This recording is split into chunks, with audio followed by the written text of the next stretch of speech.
mi nombre es Alondra Martínez y esta es la exposición de mi caso clínico realizado durante las intervenciones escolares que fueron efectuadas en la escuela Baradida.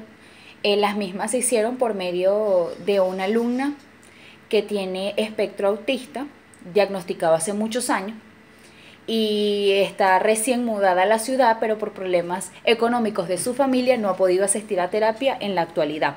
Por lo tanto, la adaptación al medio del salón de clases ha sido un poco dura, debido a que la niña presenta hipersensibilidad al ruido y a su vez suele ser muy estructurada en cuanto al orden, cosa de que a veces se sale de las manos de la docente, por lo que la niña ha tenido varias crisis de frustración y de ira durante las clases.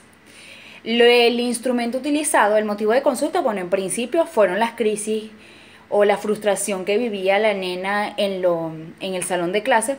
Por lo tanto, interrumpía el proceso de aprendizaje de los otros niños y a su vez no se daba el proceso de aprendizaje de ella. Presenta grandes dificultades de aprendizaje en cuanto a matemática. Esa materia, las operaciones matemáticas les cuesta mucho, y a su vez la niña no mostraba interés en cuanto a aprender en clase. Sin embargo, cuando se realizaron las primeras entrevistas y los primeros encuentros, noté que la nena tiene, en principio, sí, el diagnóstico es espectro autista, pero con la sección de Asperger, ¿sí? Entonces la nena se interesó mucho o tiene mucho interés en cuanto a al desarrollo cultural de los países, es decir, los datos culturales de cada país. La nena maneja con mucha facilidad este tema, por lo tanto la terapia se centró en hablar de este tema para poder así lograr empatía y a su vez que se sintiera en confianza conmigo. El instrumento aplicado fue figura humana, ¿sí? En donde se le presentó evasión del medio, que es evidente porque la nena generalmente se aísla con el fin de minimizar estas situaciones, por ejemplo, la hipersensibilidad al ruido y la hipersensibilidad en la piel. O sea, el contacto con los demás, ella lo trata de evitar de manera de que no vuelvan a pasar esas crisis que ella también le incomoda. También se notó rigidez, inseguridad, tendencia al retraimiento, como ya lo dijimos, y actuación en la fantasía, mucho pesimismo y mucha resistencia al cambio, cosa que en el área de aprendizaje influye mucho debido a que es necesario algunos cambios en cuanto a la estructura de la clase que puede pasar, y la niña no tenía tolerancia a este tipo de cambios. Entonces iniciamos también para conocer la actividad familiar. ¿Qué pasa? Que la familia, si bien es cierto, sí maneja ese tipo de estímulos, como lo es la hipersensibilidad en cuanto al contacto físico y la hipersensibilidad del ruido. Ellos lo manejan, esos estímulos, en casa con mucho cuidado. Sin embargo, en la institución, por ser una institución pública y por tener muchos alumnos en las aulas, esos factores son mucho más complicados de manejarse. Entonces se realizó también, la siguiente reunión fue con la docente para a su vez explicarle el diagnóstico presuntivo, o realmente ya un diagnóstico porque ella ya venía con sus informes médicos. Entonces el diagnóstico de la alumna y a su vez todos los estresores que podían de alguna manera obstaculizar el proceso de aprendizaje de dicha alumna.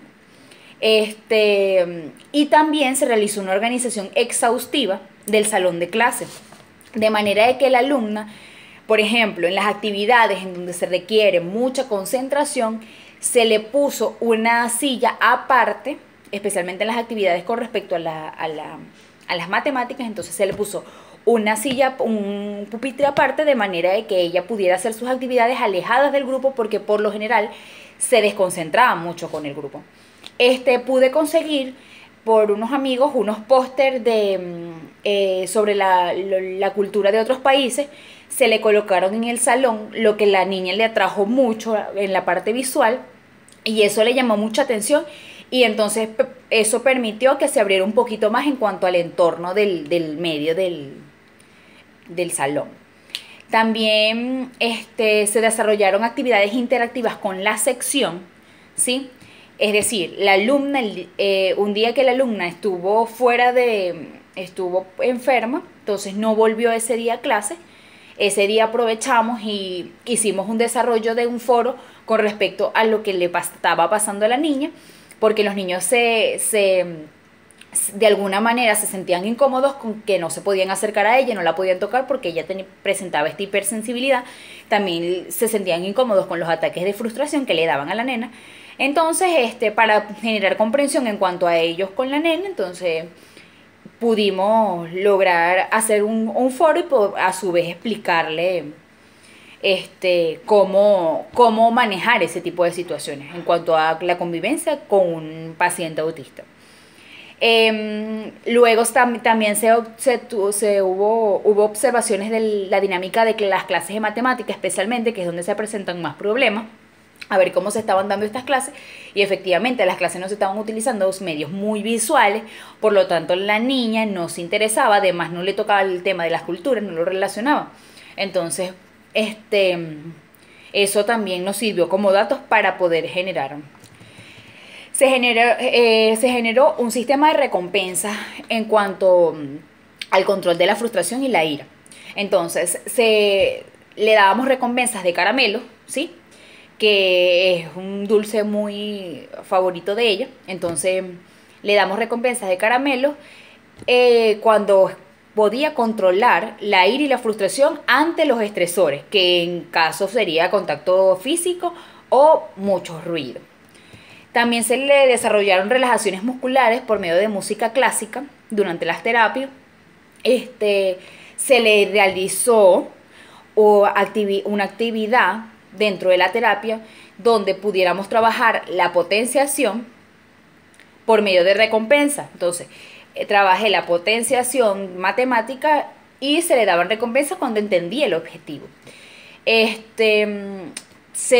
También hubo muchas revisiones de las recompensas de la semana. O sea, semanalmente estamos manejando con respecto a la frustración y al manejo de la frustración y la ira, que era lo que más nos importaba. Entonces se fueron generando recompensas y por lo tanto eso de alguna manera se revisaba semanalmente. También se le realizó una clase interactiva de matemática con todos los alumnos, donde se relacionaron la matemática con las culturas de los países. Es decir, empezábamos a utilizar datos culturales de otros países para llamar la atención de ella y a su vez con datos matemáticos. Esa clase nos sirvió de mucho. Se realizó también práctica de habilidades sociales y empatía, que por medio de videos, porque la niña es muy visual. También se le realizaron listas de habilidades y destrezas. Cabe destacar que todo esto con recompensa. Y esto permitió que la niña efectivamente presentara un manejo de la frustración mucho más elevado y además un poquito más de cercanía o tolerancia a la parte social, y desarrollar algunos conceptos en cuanto a la parte matemática que son efectivos o que debería manejar a su edad. Entonces, realmente fue muy amena. Los representantes se mostraron muy agradecidos debido a que por inconvenientes económicos no han podido desarrollar la terapia psicológica en Barquisimeto, y que la adaptación también a la ciudad ha sido difícil. Entonces ellos se mostraron muy agradecidos y la maestra también mostró mucha apertura a el manejo de información en cuanto al tratamiento de un paciente autista. Muchas gracias, esto es todo por hoy.